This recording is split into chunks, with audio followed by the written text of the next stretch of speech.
Memories എന്ന് പറഞ്ഞു കഴിഞ്ഞാൽ അങ്ങനെ പ്രത്യേകിച്ചൊന്നുമില്ല. ഞങ്ങൾ തമ്മിൽ ഭയങ്കര ബോണ്ടെന്ന് പറഞ്ഞാൽ ശരിക്കും ഒരു ഏട്ടനനിയത്തി എന്നുള്ളതല്ല, ഞങ്ങൾ നല്ല തിക് ഫ്രണ്ട്സാണ്. അപ്പം കാര്യം പറഞ്ഞു കഴിഞ്ഞാൽ ഭയങ്കര സങ്കടമാണ് പുള്ളിക്കാരി പോകാമെന്ന് പറയുമ്പോൾ. പിന്നെ പോകുന്നതിനേക്കാളുപരി നമ്മുടെ കുടുംബത്തിലേക്ക് ഒരാളും കൂടി വരിക എന്നുള്ളതാണല്ലോ. അപ്പോൾ അതിൻ്റെ ഒരു സന്തോഷം ഉണ്ട്.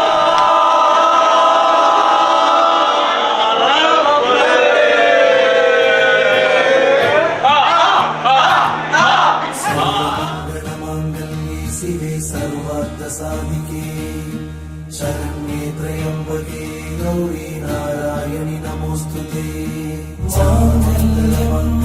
ശിവേ സർവാർത്ഥസാധികേ ശരണ്യേ ഗൗരീ നാരായണി നമോസ്തുതേ. ശിവേ സർവാർത്ഥസാധികേ ശരണ്യേ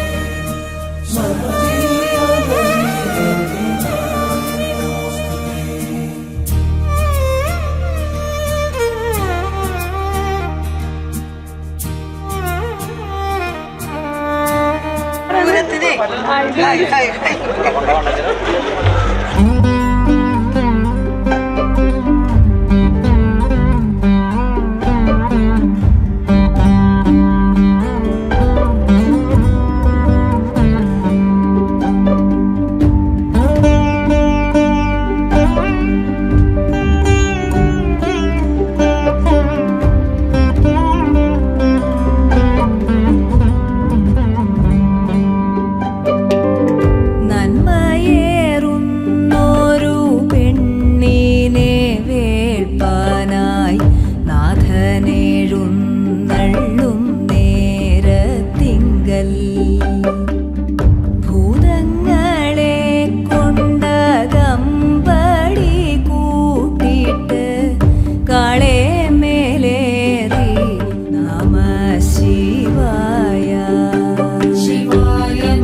शिव शङ्कराय उमापते शिव शङ्कर